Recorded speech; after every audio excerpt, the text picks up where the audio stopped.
Hey, what's going on? How you doing out there today? This is your Uncle Steve here on a Tuesday talking about the Atlanta Falcons. We took us more than 24 hours to try to decipher what went down with the team.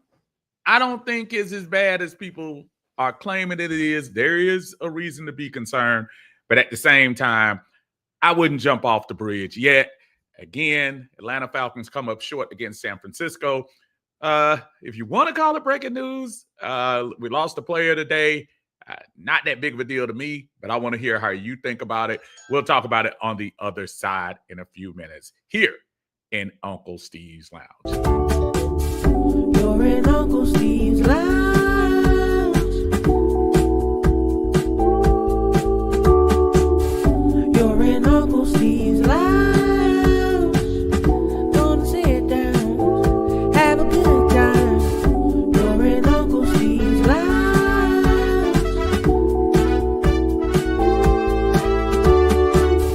You're in Uncle Steve's Lounge. Gonna sit down, have a good time. You're in Uncle Steve's Lounge.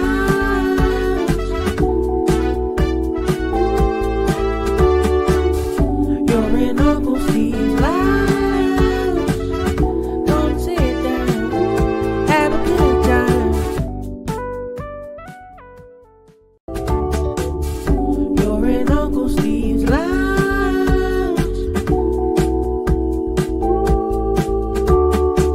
You're in Uncle Steve's Lounge.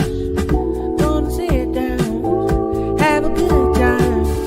You're in Uncle Steve's Lounge. You're in Uncle Steve's Lounge. Gonna sit down, have a good time. You're in Uncle Steve's Lounge.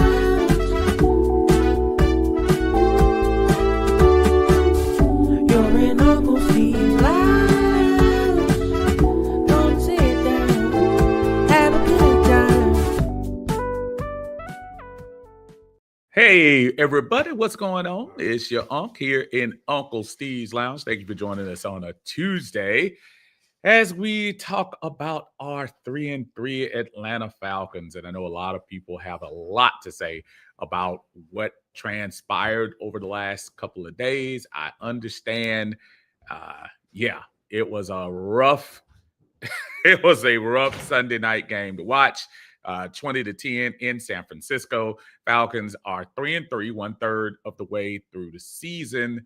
And now we keep going back to this again. We're back at 500.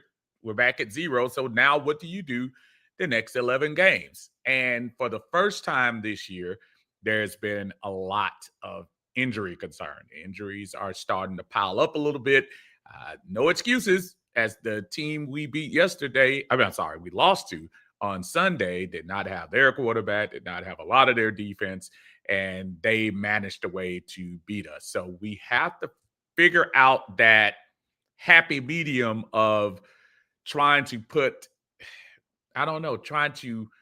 together a streak of 2 or more games that we can win and kind of keep that winning feeling going. As we look at the NFC South right now, Tampa Bay took a L, which would have been nice to win the game, and we'd be a little bit closer to them. But they took a L, so they're down to 5-3. The Carolina Panthers have won again. Carolina is 4-3 and now above the Atlanta Falcons, who sit at 3-3. Don't worry, we get them back in a couple of weeks. So those of you hoping that we can get some get back, we can do that. So just quick recap. Again, we all know just the failures of the offense. I know this has been the Zach Robinson kill shot show wherever you look. And it's kind of hard to defend because there are some plays left out there that I would kind of be saying, oh, I don't know, Zach. I don't know if that was the right way to do it. But you would have to be Rip Van Winkle to know that the Falcons are going to use Bijan like 70% of the time. And that's what they tried to do. San Francisco said, nope, got a plan for that. We're going to go ahead and make sure we keep him contained. Bijan only had 40 yards on the ground. He did have the nice little screen pass for the touchdown, which was great. But at the end of the day, I think from an offensive standpoint, boy, we just probably need to do some other things that can get this offense jump started. The defense, surprisingly, had some gashes in the first half. They did do a much better job in the second half, slowing down McCaffrey on the ground. But San Francisco had a better plan. They went to McCaffrey in the air and went to the short passing game, which he excelled in that. He looked very similar to the Bijan Robinson player that we saw on Monday night against the Buffalo Bills. Christian McCaffrey turned into that guy on the Sunday night game. And I just think if we're honest with ourselves as fans, instead of, holding this bitter whatever it is that folks are still holding 8 years later, we just got out-coached by a better coach. Kyle Shanahan, call it what you want to. Y'all can still be mad about Super Bowl and lost playbooks and whatever. We got out-coached. We got out-coached by somebody who didn't have a starting quarterback, who didn't have a couple of people on the defense that are missing, including their stalwart, Fred Warner. We just got outplayed. And sometimes you just have to say the better team won that day. And the better team won that night. So as we were going in thinking all these holes were going to account for us to get an automatic win on the road in San Francisco, it didn't happen. And it doesn't happen that way. And I don't feel like it's also as doom and gloom as people are saying. The Atlanta Falcons defense still showed up. Frisco did. Finally, someone had more than 300 yards against this defense, which is still saying a lot. We held them in check. 20 points is about the average. So we held them in check. But we got to do something about the offense. I know the first thing everyone is saying, oh, Michael Penix, it's his fault. It's his. Look, folks, Michael Penix is 9 games in his NFL career. And for anybody that wants to throw in the Desmond Ridder comparisons and stuff, knock yourselves out if that's what makes you feel better at night. However, you have to give this young man an opportunity to try to lead this team with competent coaching. I think the one thing he's doing, he's listening verbatim to what Zach Robinson is putting out there for him. And right now, we got to agree that what he's putting out is probably not as good as advertised before the season. All the folks that are jumping off the jet, I can go up and down the line from the major media to the local media to little podcasters like myself. And everybody was, oh, Zach Robinson's going to have this team on fire. Don't switch it up now. Keep your energy because we got him. And contrary to belief, I'm not sure firing of him at this point would be the greatest thing. Who are you going to run to? TJ Yates? I mean, you're going to go, no matter who is going, you're going to go to somebody who probably doesn't have as much experience in this. Now, I'm not saying that means he gets a pass. All I'm saying is before we just tear it all up, is remember, we're 3-3. We're not 0-5. We're not 0-6. We're not 1-5. We're 3-3. And yes, we left a couple of games on the table that we could have recovered from, but we move on. And you better move on with purpose because I know Miami, everybody's looking at Miami. It's probably one of the worst teams in the NFL. If you don't think that puts a chip on their shoulder, you better be careful because they're not just going to lay down when they come into the Benz. And they're going to probably bring fans who don't go to the games down in Miami. They'll probably bring half the folks who they say, yo, we'll go to the beach in Miami. We'll go to Atlanta to go see the game. So there are going to be people there rooting for the Dolphins, rooting for Tua, hoping Michael McDaniels can turn it around. Hey, we got to see what is coming up next. Very briefly, because I think it's a brief moot point, the Ray McLeod drama. Look, folks, yeah, I hope the young man lands on his feet from a personal standpoint, whatever, but it's not like he's been doing anything this year to save us. We're not talking about a malcontent starter. This guy was the third receiver. And for what I seen, we won 3 games without him. And if you're going to sit here and tell me he was the difference between maybe one of the games, and I got some real estate to sell you in Idaho, some beachfront property. We're overplaying that. Everybody, I'm listening to folks on the radio acting like Ray. I heard a major playmaker that came out of a very highly esteemed radio person here in Atlanta. A major playmaker for the team. And I'm not talking about 2024. I don't want to hear that junk. I'm talking about this year. So I don't know what happened. Really don't care what happened now that he's gone. So we move on. I'm pretty sure Terry is figuring it out. I know I hear a lot of people saying, I heard Tyler Lockett just got released. I'm not sure if Tyler Lockett is the answer. He might be, but I need to get some young guys that can separate and get some separation on the field.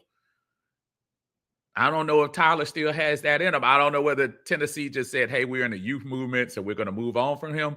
But I don't know. But Terry will figure it out. He'll bring somebody in. I'm a little scary about some of the guys on our team. I know, to hear the whispers of, oh, let's try Blanche. I'm sorry. Let's try Blair. Let's try Seal's been getting a lot of time in there. Let's try we tried Casey Washington. Casey Washington's good for maybe one catch a game. I don't know. You gotta but it's not all doom and gloom. It isn't. Sorry if you feel that way. I just feel like we are 1/3 of the way through the season. We have 3 wins over 3 losses with a lot of season left. So I don't know. I'm not going to join you on top of the bridge, folks. I'm just going to go as as it goes. But I want to hear what you're saying. So we're going to go immediate to the chat, see what everybody is talking about, and hopefully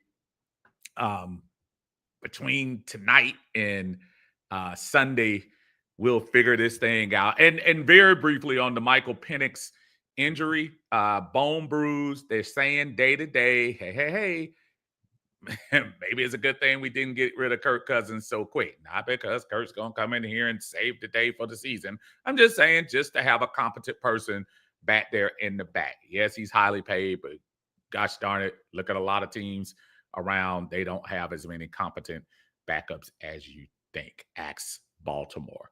Starting off there, John Higgins in the house. What's up, John? How you doing? So what's happening with your Uncle Steve? Well, here we go again with this inconsistency. Defense did enough to win. The offense didn't show up. Once again, play calling suspect. We got to be more creative, not necessarily saying trick plays. What are the players with the ball if you are going to throw it? You have to have tight ends that haven't caught a ball. You have tight ends that haven't caught a ball on the team. Yeah, but at the end of the day, I don't think it's just necessary that you just throw the ball to somebody who hadn't had a pass just because they don't have stats.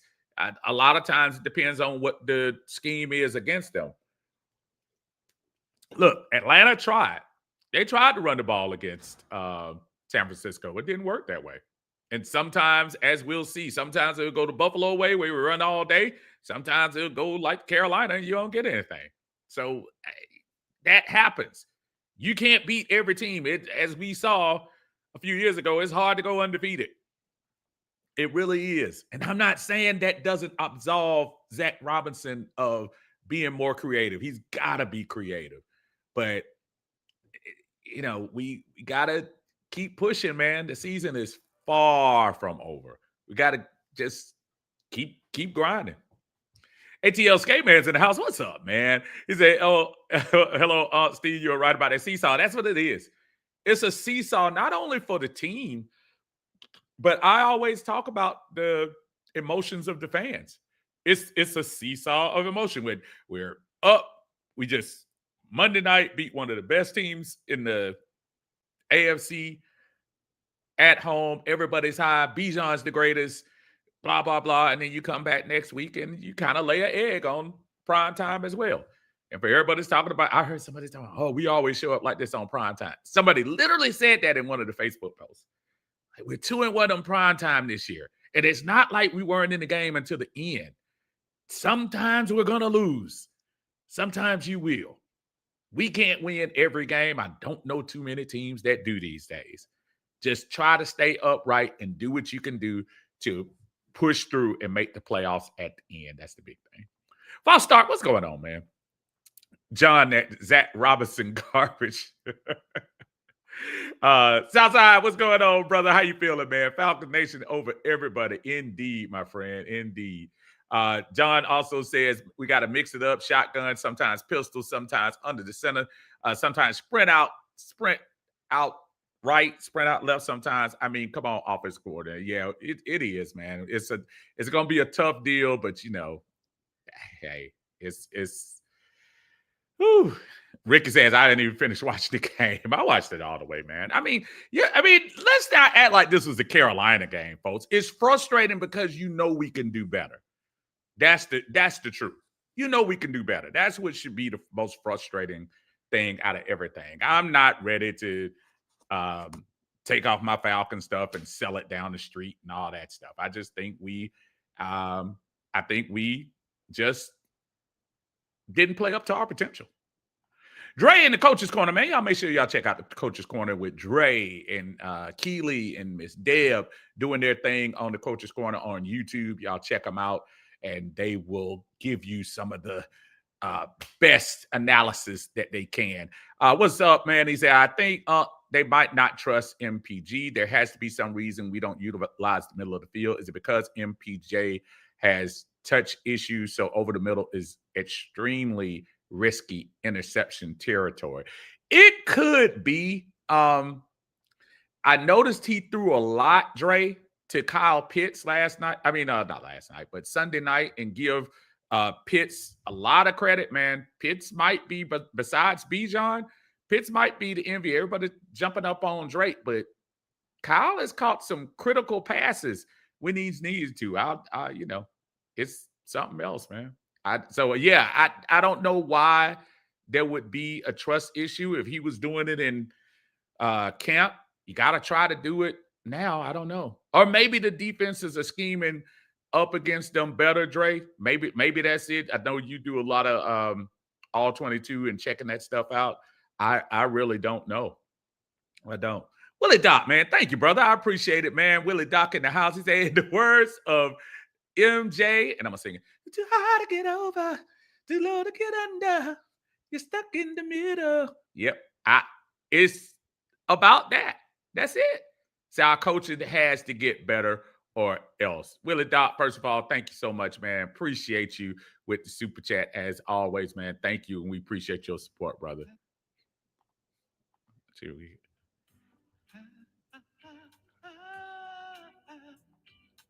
know that super chat is true. Know that super chat is so true. Willie Doc in the house, man. Thank you so much. He said, I'll check back in, Steve, finishing up work meeting. Thanks for streaming and chopping it up. Yes, sir. We're going to try to be here as much as we can, doing some things. I've had some things I've had to juggle around schedule-wise. I knew I wasn't going to make it yesterday, but I definitely wanted to pop in just to let y'all know that I am still here, been going to the games.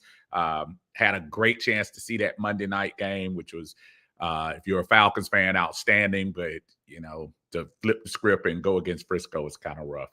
Dre says also, if we don't put up at least 30 points or extremely dominant on offense, you absolutely have to let Zach go. I mean, you just have to. And it's a matter of maybe they do seem like they could go in that direction, Dre. Do you do it mid-season, though? Do you do it this early? Because here's the problem.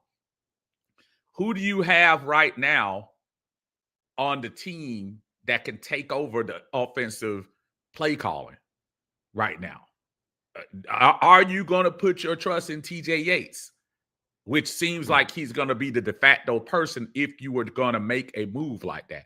I am not saying at all that Zach Robinson should have a little bit of fire under that seat, but I also have to be realistic and say, well, who do you turn to?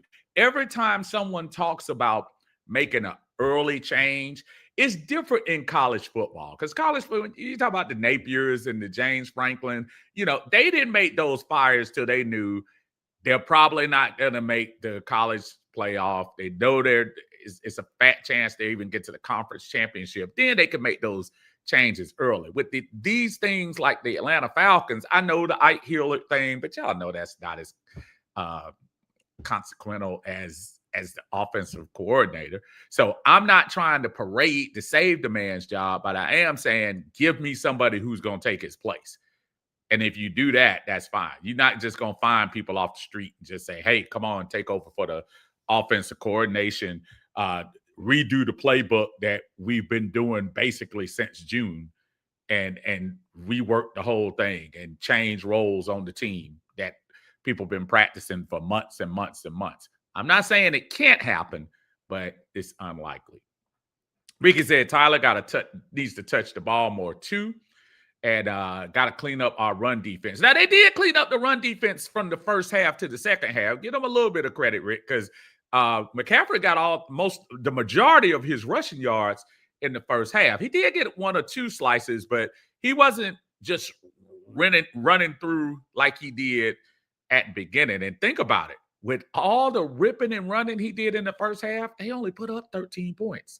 And then the last touchdown, which I call a garbage touchdown, because the Falcons basically were forced, yes, on a horrible fourth down call. But once they gave him the ball inside their 40, I mean, it was basically over with at that time. I mean, Dave, what's going on, man? He said, let's not forget this O-line getting whipped from whistle to whistle. They were yesterday. I don't think Jake was as comfortable. Obviously, Elijah did not have the game he had, but this is another thing that we have to remember, folks. These are different teams. There is this misconception that every week we go up against a team that's the same exact caliber. Whatever happened to Buffalo may not happen against Frisco. And guess what? Frisco watching the tape of what Buffalo did and say, you know what? What we can't do is let Bijan do this and let Michael Penix get this much time. That might be what it is. I give more credit to the coaching from that sense. Now, that being said, you're right. The O-line did not look good. Ricky said, Bethune played a great game. But that's what you're supposed to do as that guy who's, taking over the play calls for Fred Warner. He's supposed to do that. That was great. Great stuff. Southside said Penix didn't play all that bad. I think we're at a point with Penix where he's getting some of that. You're the quarterback, so you're just going to take the good with the bad. And that's just it. Penix went 21 for 38, 241 yards, 1 touchdown. He was sacked twice. I mean, it's not great numbers, but they had a different plan against him. They brought some different pressures against him. It was obvious he was uncomfortable. By the end, of course, by that time, it was basically over. When he got hurt, the game was pretty much a done deal anyway. So, I don't know. It's just a whole lot, y'all. It's a lot to think about there. Kelvin, what's going on, brother? Said predictable play calling. That's something. I saw the interview with the guy who almost made the play against Drake, and that ball went through his hands too. Even though the guy made the call, that ball went through Drake's hands as well. But he said he couldn't believe they made that call. He said that was just like super predictable for him. So, hey. David says, time for Ray to go. Yeah, right. He ain't been there the last 2 games. So why?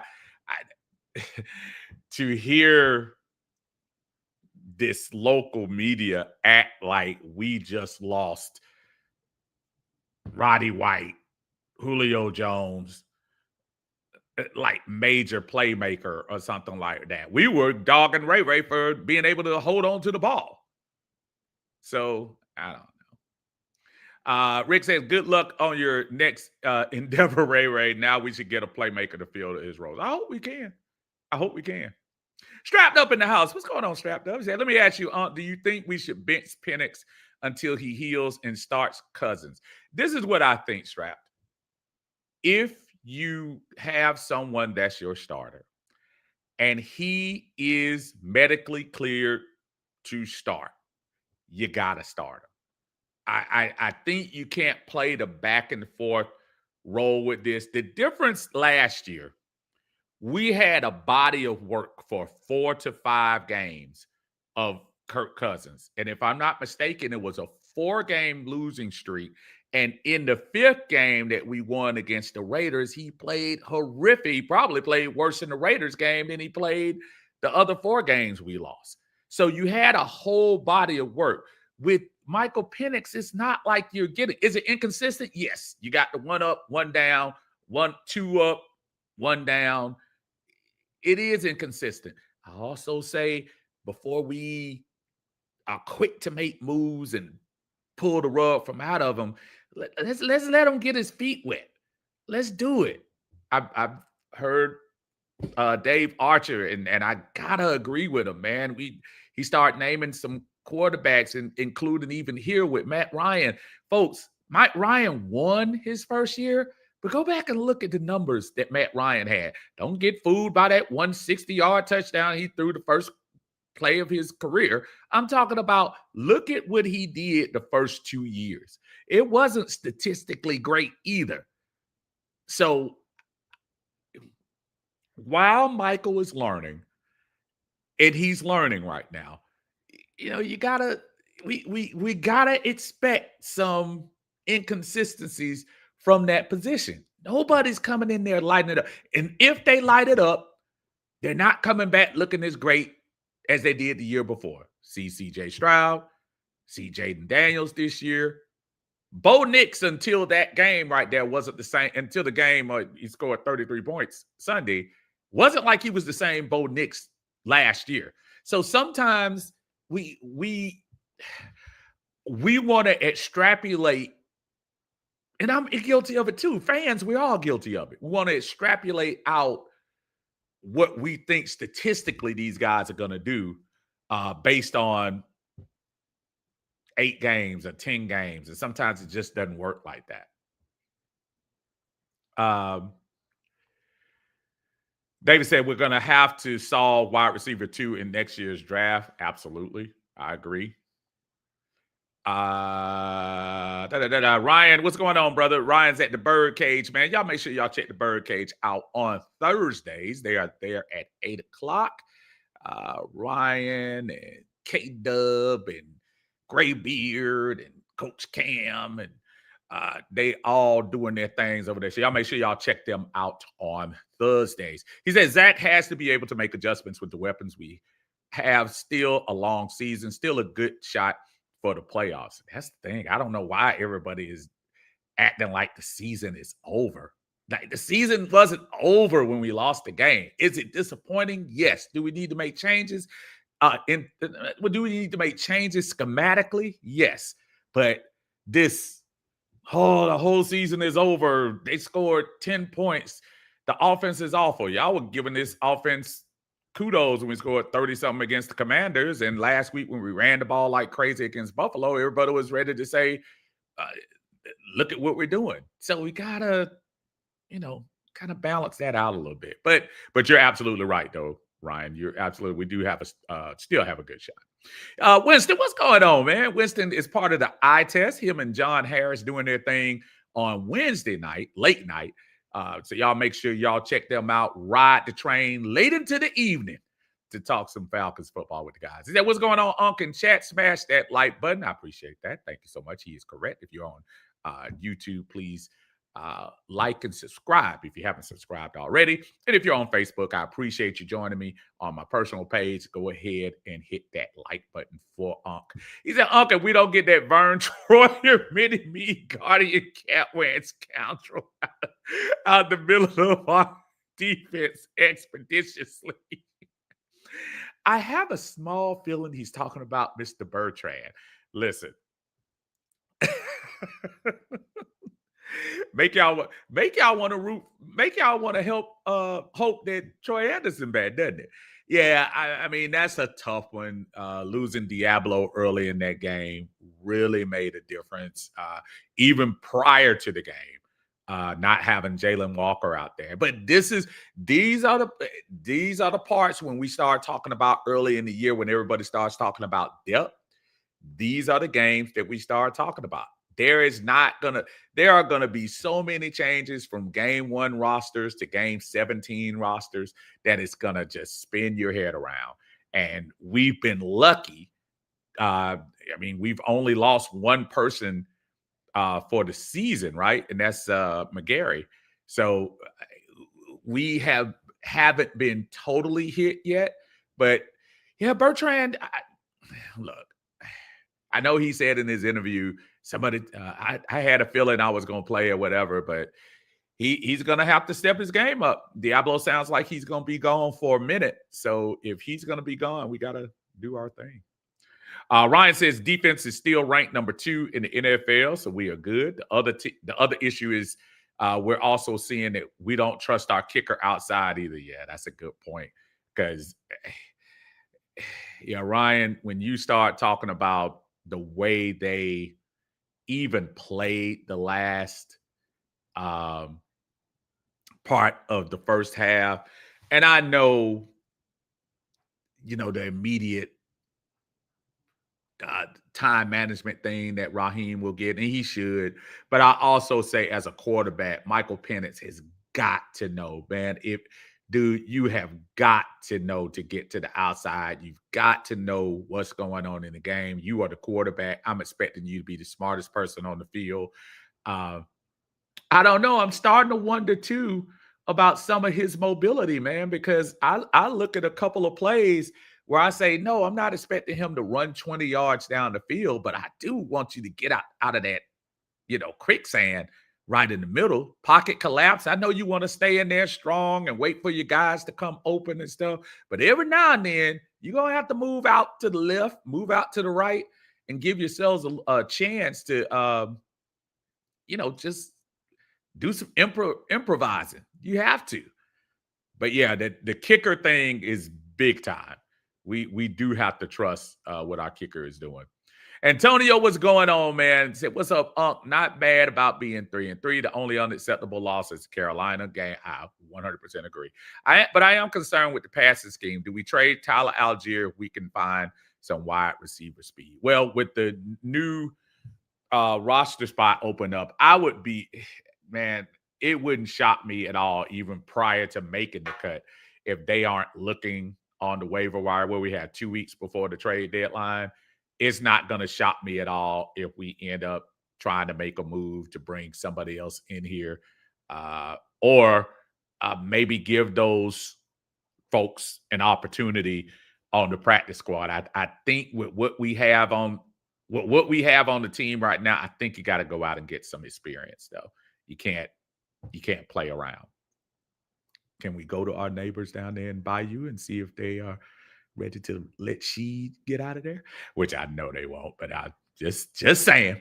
Kelvin says, hope MPJ can play. He needs the experience, but if Kirk comes in and wins 1 to 3 games, we got controversy. If you winning, go at the hot hand. And I think, Kelvin, I don't think that's out of this world. And I'm not trying to start a controversy because you're absolutely right. Whatever works, it works. Penix ain't going nowhere.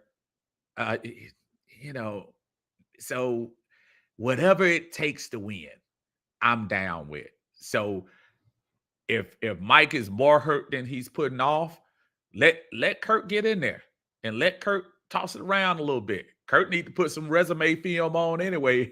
If they want to get traded, it might be a good profile game for him. We'll see. And judging by things, shoot, Justin Fields might be available as a backup pretty soon, so we might be able to bring him in here. Southside said we'll be better next week. Mark my words. Yeah, I really think we're going to be better against Miami.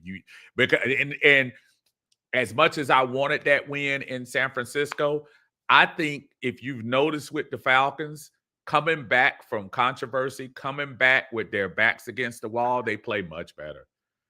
They played much better when they came. And when they lost the game to Tampa Bay and they knew they couldn't start 0-2, they kept played great against Minnesota. When they laid the egg against Carolina, embarrassed, they came back with a vengeance against Washington. And then when you come back and you're going up against one of the best teams in the AFC and nobody's thinking you're going to have a chance, and you go out there and you do what you did. Maybe this team maybe they need some controversy. Maybe they needed Ray to act the fool and get his rap career started. Maybe they needed some interaction inside that throws people off. Who knows? Strapped Up says, makes sense, Unc. I agree. I appreciate it, brother. Southside says Ray wasn't even a new Ridley or Harry Douglas. And that's an insult to the three people you just said. He really wasn't. I think the only comp that he had for us is Taylor Gabriel, and that's still an insult to Taylor Gabriel and what he meant to the Falcons when he was here. I'm not saying Ray didn't play a role last year and he didn't make a couple of plays and things of that nature, but let's not act like we lost, like I said, somebody who can't be replaced. But it's one of the things in the early part of the season I was publicly concerned about is our wide receiver depth. Now, Mooney came back and caught most of the targets that he had. Give him credit. Mooney got to know to get out of bounds on that one play. You can't mess around. Get out of bounds so we can get some points. But I think we're going to be fine. If Mooney shows some of that, I think we're going to have a big game against Miami this week. Rick says, give Penix time. It will all click for him in a few games. Watch. I'm of that belief. I have absolutely no problem with playing the waiting game with Michael Penix. And I'm not talking about 2-3 years. I'm just talking about let's let him get 10 games under his belt. Do y'all know he hasn't played his 10th game yet?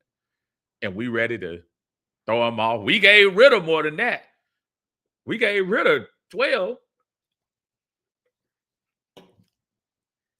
Patrick, what's going on, man? How you doing, brother? Good to see you. Y'all make sure y'all check out Red, and Coach on Saturdays. They do a great job on YouTube doing their show. Always try to check them out, even if I'm a little busy. I always got them in my earphone over there. Y'all make sure y'all check them out over on the Rev and Coach show over there. Good to see you, brother. Ricky said we should take a look at Francis Moaga, and I know if I'm pronouncing that wrong, for the right tackle. Listen, that's Wilkinson finally had a game where we said, but the good thing though, Rick, we should be getting Storm back pretty soon. I know he's not a starter, but we should be getting him back, hopefully. Bertrand was frying rice out there.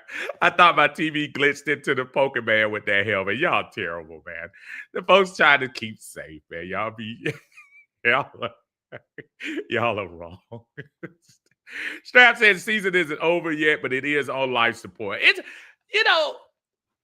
I wouldn't say life support, Strap. Talk to me in about, if we're talking 4 weeks from now, and we're 5-5, Strap, then I might agree with you a little bit. Let's give it a second. Let's give it a second. Now, look, these next 3 AFC teams, we got to do some work. I mean, what at the beginning of the season didn't look as, matter of fact, I would have argued that the Miami game was going to be the tough game. And the Patriots and the Colts would be like, who cares? But it just goes to show you don't know till you start the season. We almost have to get this Miami game because guess what? the Patriots are not playing bad ball right now. And if you turn around with the Patriots, you got to go overseas and you got to deal with arguably, maybe the best AFC team rolling, and that's in with the Colts. So, yeah. Carlo, what's going on, man? How you said Mooney should have stepped out? Yes, he should have. And as a veteran, you have to realize it with Penix as a quarterback, you are ordered to know what the situation is. But as a veteran in this game, Mooney, you have to this. And I know somebody will say, well, Steve, what happened? What's the difference between him doing that and Drake going for the touchdown at the end yesterday? Because we were up 21-3.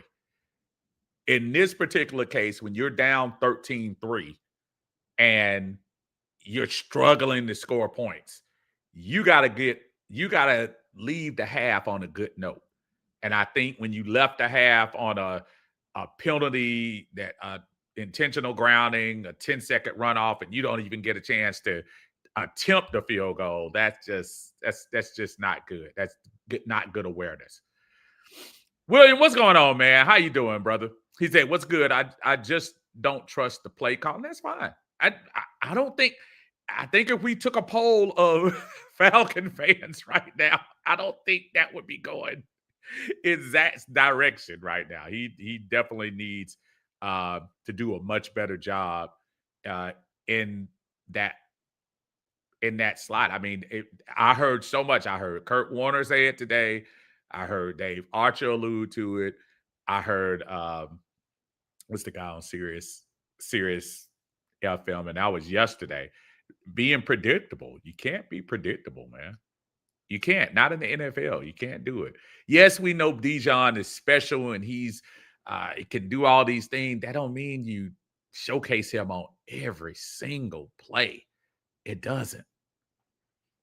Ryan says Penix still has in his mind that he's hurt them knees, and that's why he's not running. Uncle Steve, this was the issue when we got him. He has to get comfortable, and that is legit because of his past. For those who don't know, he had two ACL tears in both knees, and in college, and I understand that, but in today's league, man, you just have to have a little bit of athleticism in order to just make sure that you have an escape route.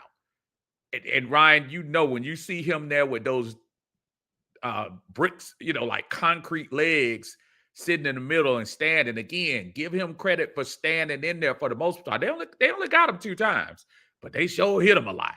But sometimes you got to protect yourself, man. Get out of there. Get out of there. Get out of there and find Pitts. Pitts did a great job of looked like he was kind of improvising Sunday. I'm sorry. Carlos says Tyler getting traded will cripple our run game. They will key on Bijan so bad. Oh, no. I think we're at a point right now where Tyler, like I said, barring you getting a super duper game-changing person like Max Crosby, Hendrickson, a Waddle, or something like that. Barring you doing that, Algier's not going anywhere. He's not. He said, with everything happening, a controversy screams panic and dysfunctional franchise. It does, but it also, at this point, to me, the low part of this season still is, it wasn't Sunday. The low part of this season was the Carolina game because you saw mentally, physically, they weren't ready to play that game. I will say against San Francisco, you were still playing the game. We were still in the game. The players did not. It wasn't like you didn't see any give up in the players. They were doing what they were doing physically. I have zero problem with the effort against San Francisco. I think what you saw possibly was a couple of folks missing, which is no excuse because every NFL team has it right now. And you saw some mental mistakes that we just gotta, Those are things we should have cleaned up in preseason. I know we didn't play starters preseason. So those are things that I'm more concerned about, some of the psychological things that came. And that's all the way down to Raheem and the coaching as well, and Zach Robinson. Those are things we shouldn't be, 10 people on the field. Come on, man. Come on now. We gotta do better than that. Strap says, if that's the case, then Burgang, we don't need a player like that who's scared to run, take a risk. Yeah, I don't think he's 100%. I mean, we've seen him get out of the pocket a couple of times, but for some reason, yesterday, I keep saying yesterday, Sunday, he seemed a little bit more timid and didn't want to get out of there for some reason. Ricky Reese, what's going on, Rick? Said, when will our coaching get better? I hope it gets better soon. And it's a legit question, brother. It's a very legit question. Carlos said we need some more will and determination. If the one thing I can't say, Carlo, I don't think sans the Carolina game, I don't think effort is lacking. I think we're making some mental mistakes, and that's just as important as your will and drive to physically go out there and do. Now they physically got beat on the offensive line, defensive line. They got beat up against Frisco. Frisco came in with a great plan, and they did what they were supposed to do as an NFL team.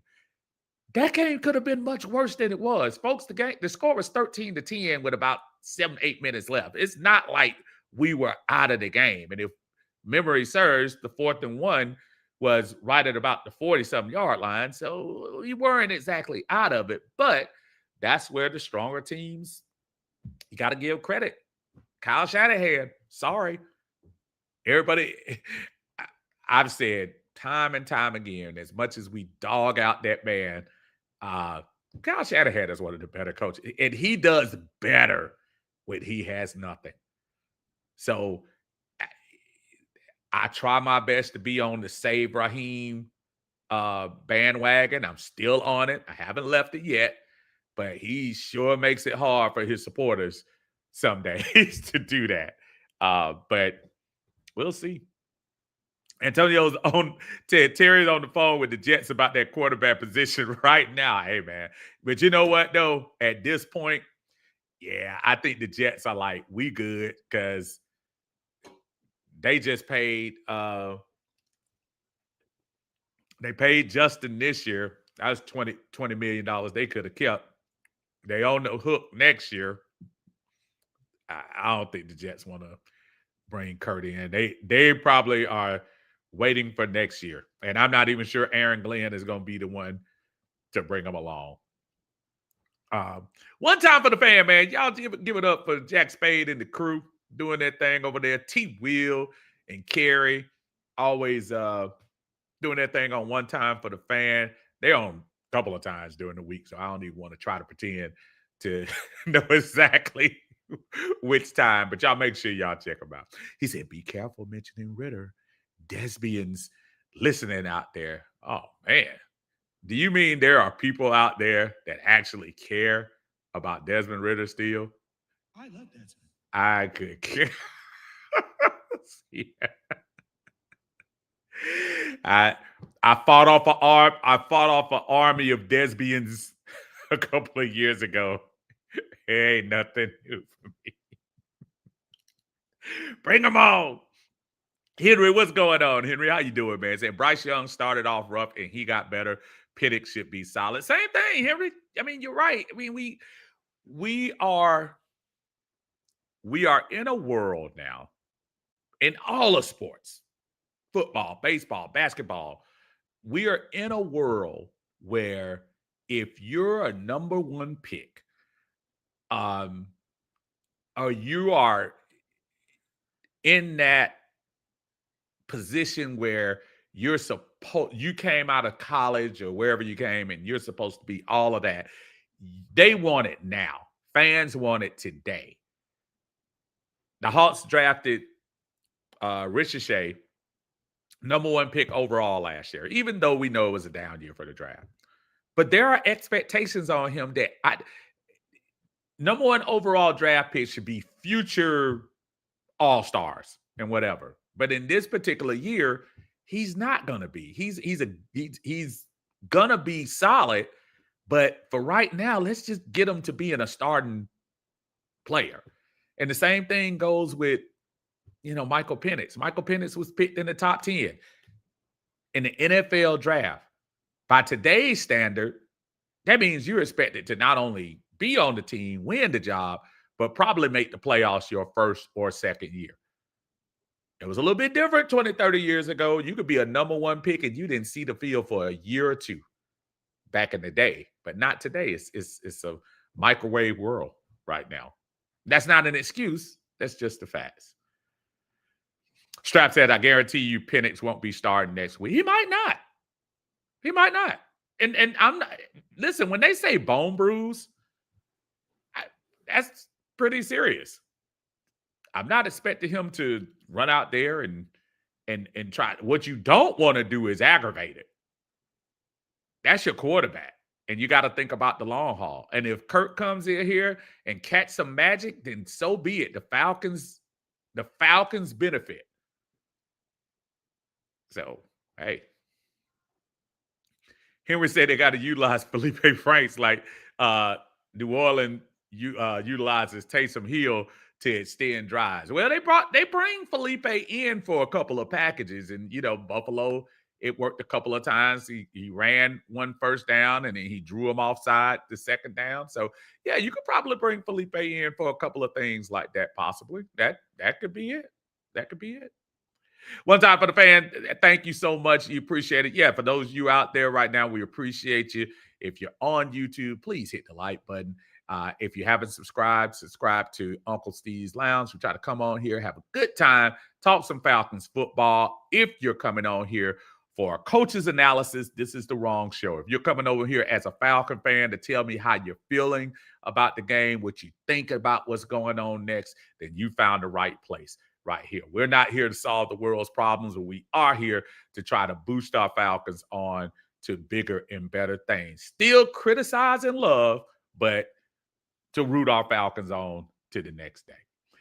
Winston says, I've tried telling people about Wilkerson. You can't leave him on an island. We tried it against San Francisco, and it got skint up against their backup's backup.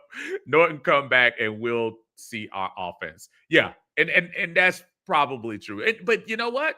Elijah did a decent job while he was in. And who knows? Against Miami, Miami's defense still does a decent job on their defensive line. So let's see how that works out for him. I'm not ready to just totally throw him under the bus and say it was his fault, but he did look awful this Sunday. Carlos said Raheem started kicking first. Maybe I missed that. My bad, brother. Chad says 2026 Mike McDaniel OC. Hey, listen, I was talking to my son about that. And the fact that he made it through this past Sunday, I was kind of surprised. I said, man, that sounds like a man. If y'all go back and listen to Mike McDaniel's post game this past week, I said that sounded like a man who didn't have plane tickets to Atlanta next week. So, but they let him go through Tuesday. So I said, okay, well, I guess he's gonna stick around. But y'all laughing, man. If Mike McDaniel opened up, and I'm not talking about as a head coach, I'm talking about as an OC, I'll take Mike McDaniel all day. I can only imagine what he could probably do with because if you look at some of the stuff that they do in Miami, it's not like it sucks. A chain still getting his stuff done. They before he got hurt last week, Waller had been revitalized. Waddle is still doing his thing. I know Tyreek is hurt and gone, but I would take him. Give him a shot. Zach is practically like Steve Sarkisian from back in the day. Very vanilla, substandard style. Yeah. I keep telling people, though, that, Steve Sarkisian, he had the 1 year with Matt. That's probably the one that got him the job with Alabama, if y'all remember. when he met the 2018 year, the year all of our defense went down and Matt went ridiculous at almost 5,000 yards, like 30, 34 touchdowns, 6 interceptions, whatever. So, Ricky said, are we going to see Kobe play this year? Well, it almost sounded like Kobe was going to play until he kind of let the cat out of the bag about being activated. I think we were going to see him. All kidding aside, he came out with his little tweet, but I guess they told him, say, hey, man, you can't leak information like that. You have a competitive advantage against everybody.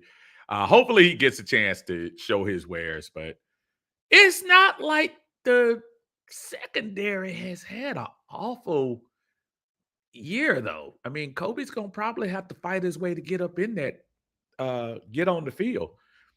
I thought maybe when Bowman was out, that would allow for somebody else to come up, but they haven't been awful back there. Antonio says, Zach better tighten up. Mike McDaniel's going to drop off his resume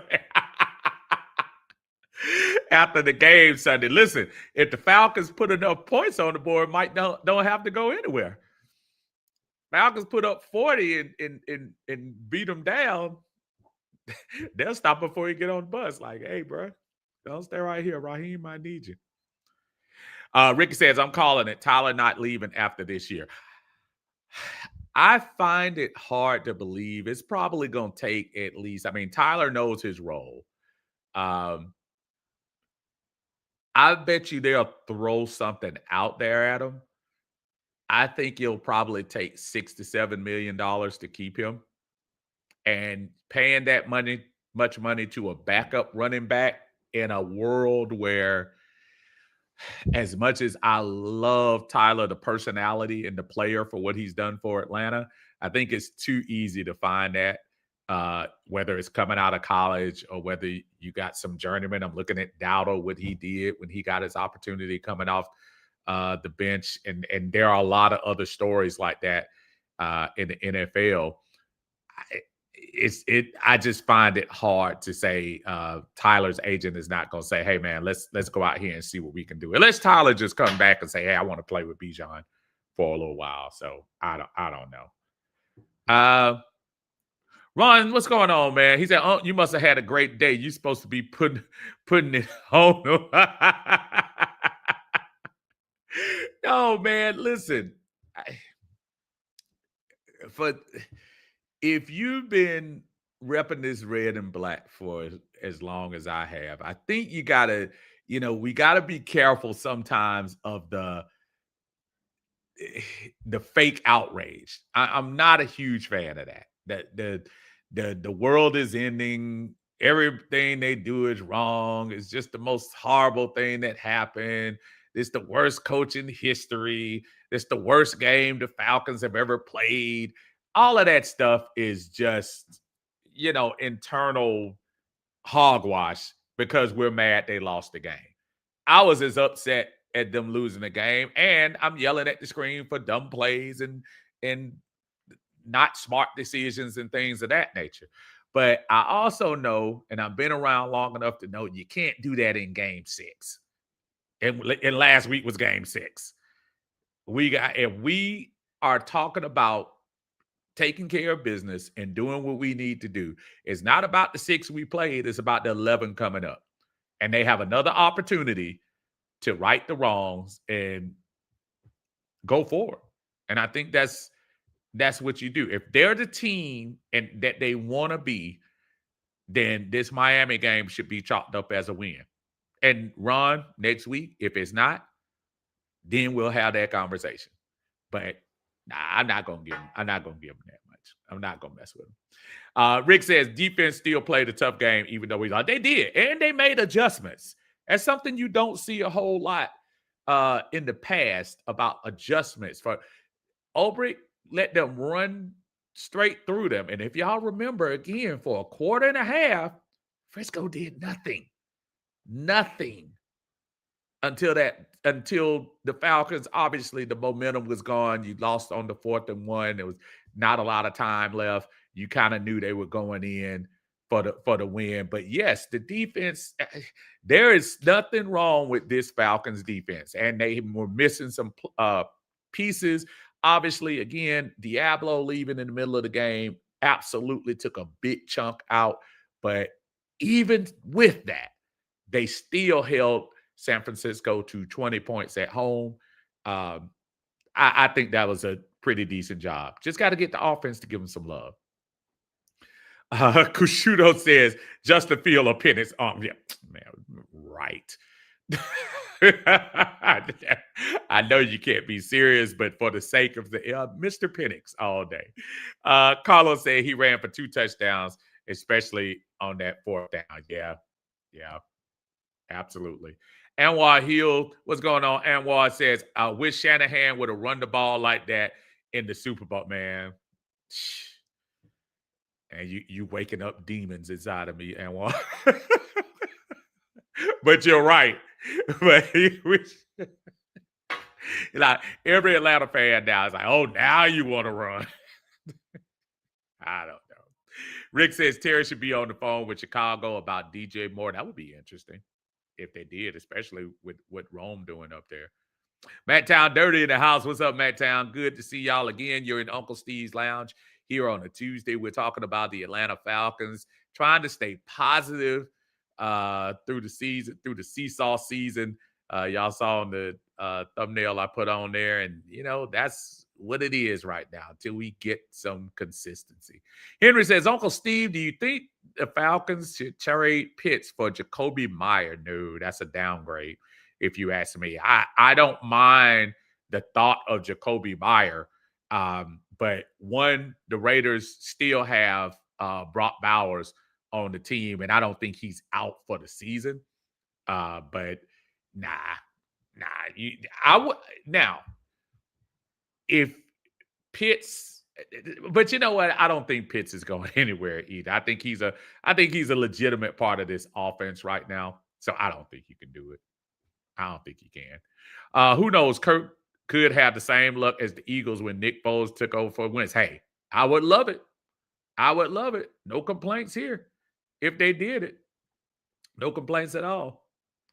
Bobby, what's going on, brother? How you doing, man? He said, what's up, Uncle Steve? Sorry I've been missing in action. Still going to rock the season without expectations, so not to distress my team conscience. Man, that's what you got to do. At some point, look, people win. I'm just looking real quick at expectations of teams. So I'm looking at the NFL right now, and I'm pulling it up right here next to my computer. There are so many teams that weren't expected to do things. Would anybody have thought New England would be 5-2? And I'm going to answer for the majority. No. Would anybody thought Indy was going to be 6-1? No. Would anybody have thought Baltimore would be 1-5? Yes, I know Lamar hurt, but they were 1-3 before Lamar got hurt. So no. Would anybody expect Houston to be 2-4? No. Anybody expect Jacksonville to be 4-3? No. Would anybody expect Chicago 4-2?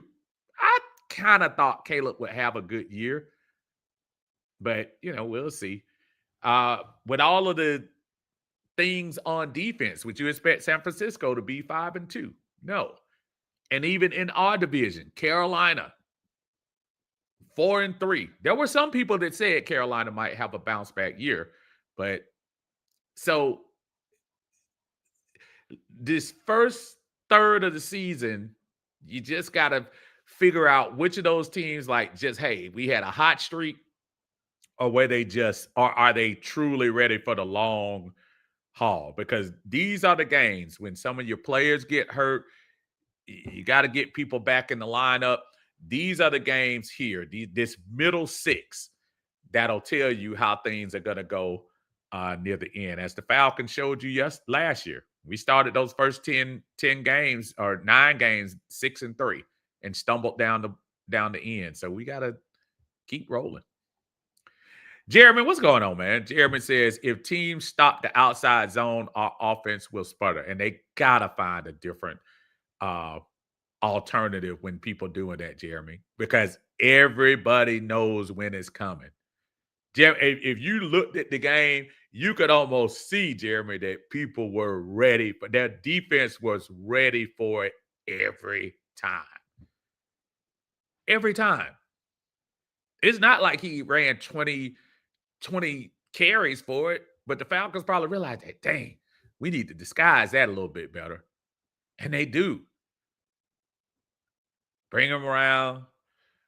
Bijan gonna be split out right. He gonna come back. He gonna rush to the back, and then Michael. They try to do a variety of ways to hand it off to him, whether on the left or whether a delay. But at the same time, it's still very predictable, bro. Rick says, I see James Pierce getting Tua on the ground. Man, James Pierce is getting there, man. I hope y'all start looking at the games. Everybody looks at numbers, and I understand, but start watching Pierce, man. Pierce is gonna get there.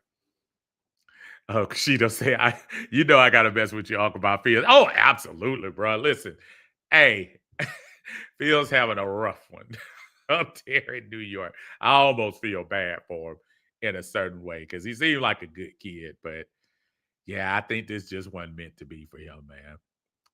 Carl says, Penix so talented, but set up for failure. And Carl, that's probably where, and I always make this rule. Once the final roster is there and everything is set, I'm rolling with who we rolling with. And that includes the coaches. But we need to take a hard look.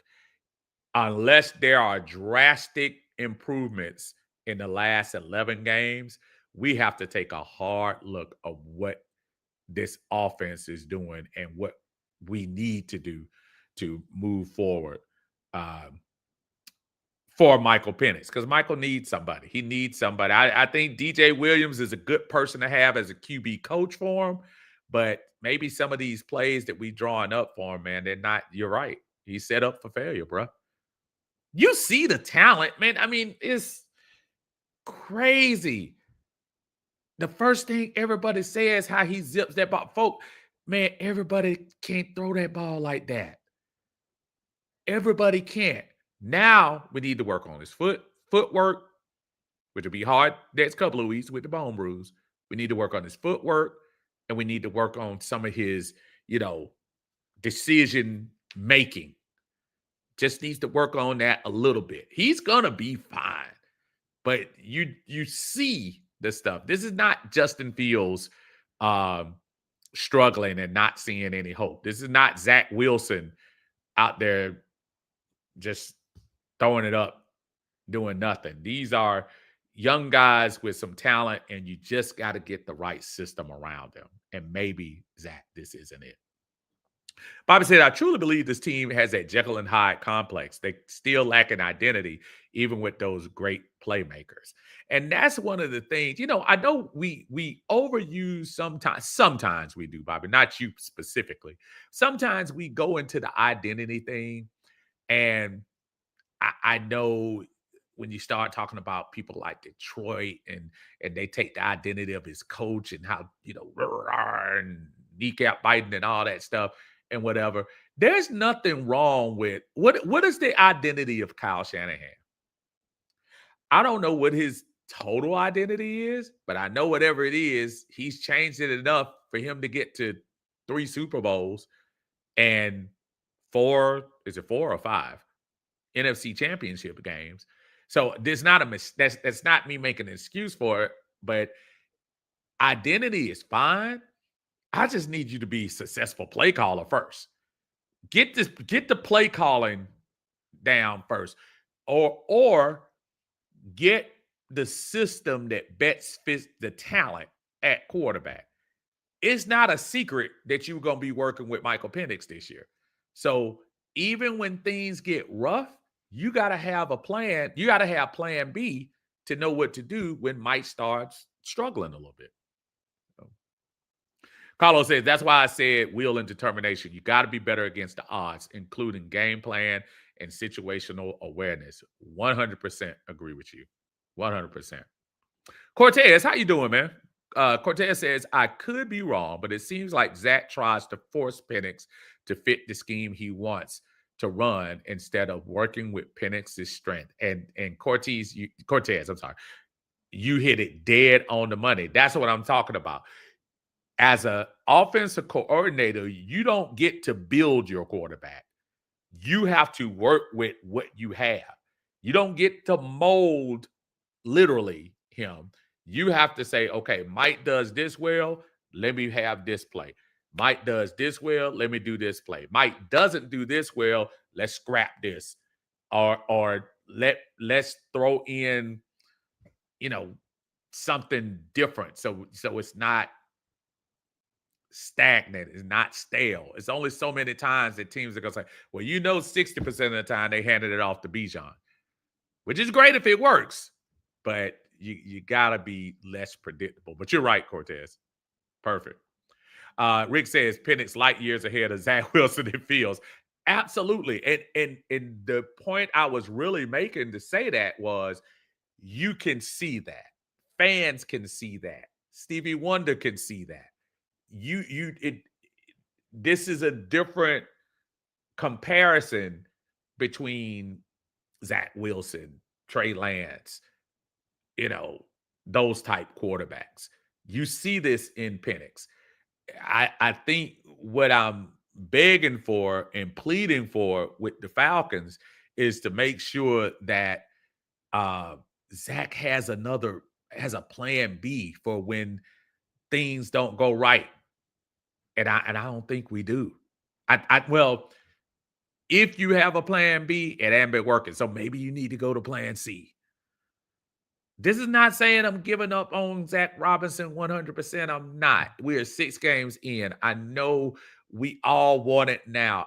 I feel it. We all want it. We are begging for it. We're oozing for it. Falcon fans want to absolutely tear the roof off Mercedes-Benz with enthusiasm and all of that.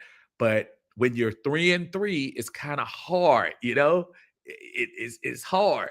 That Buffalo game was a very interesting game, even for the home dynamic. Yes, there were thousands of Buffalo fans, but I'm gonna tell you what, those Falcon fans, because we were basically running that game from start to finish, it's interesting how when things are going well, that fandom, that loud, that energy is hard to duplicate. So seeing how those folks were on Monday night, they are ready to explode for a winner.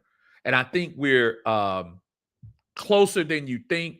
The loss Sunday didn't help, but I think we're close.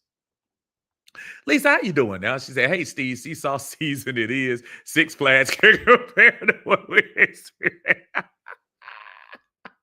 Not Six Flags. That was my favorite place to work, man. I loved working this. Man, you just threw me back right there, boy. Six Flags was one of my. That was a good place right there. But yeah, you're right. I mean, it is seaside, and you see it playing with our emotions from the fans to the local media and stuff. Look, everybody wants this team to win. Everybody wants this Falcon team to win. They stop pretending like y'all are not. So yeah, when Bijan was running all over the place, everybody wanted a piece of Bijan last week. But now, I'm not saying I want a loss, but maybe it's good that we got humbled a little bit on Sunday night. Maybe it is. I didn't want it, but maybe it is for the psyche of them to say, okay, let's stop the one person show. It's not just Bijan. There's a whole lot of other stuff. Let's go back to the team concept. Let's get back in the lab. Let's get back to work. Let's make some plays that'll differentiate what we were doing anything at any time during that game on Sunday. I think we still have time. Well, in fact, I know we still have time. You got 11 games, but it all starts with Miami. We're at a point now where you just got to go a week at a time. You can't extrapolate it out to the season. We always are guilty of doing that. Fans, big time. I'm very guilty of doing it.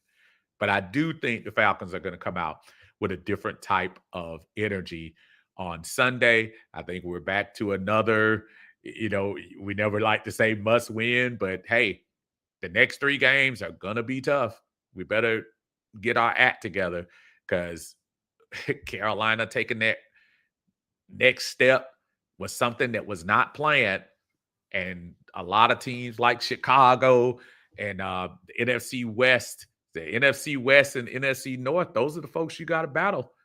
Even if you don't get the division, those teams are off to a good start, and you're basically 2 games behind them. Do you have plenty of time to catch them? Absolutely. But it's got to start now. You can't keep half-stepping with the rest of this stuff. You can't. So hopefully we can get back in the mix. Well, listen, I have had a great time. I know we usually do the Monday minutia. Kind of depends this season. We got some other things that possibly could be going on Mondays. However, I will poke my head in there if I can to try to make sure I'm consistent with you all coming to the station. We really do appreciate you being on YouTube with us. If you haven't subscribed, please subscribe to the channel. If you know someone who loves the channel, we appreciate it. Loves the Falcons, love talking Falcons fandom and things of that nature. We are here for you. You can always bring your gripes, your critiques, your everything. You won't be judged. You won't be dogged out. We love all of it, the good, the bad, and all of it. We here at Uncle Steve's Lounge are all about the Atlanta sports experience, especially our Atlanta Falcons. 3-3, on to the Benz and play Miami. I think we can get them. Matter of fact, I know we can get them. Until then, everyone have a great week. We'll talk to you on the other side, hopefully on a 4-3 Atlanta Falcons team. Until then, have a great night, and y'all take care of yourselves. Remember, subscribe to Uncle Steve's Lounge. You're in Uncle Steve's Lounge.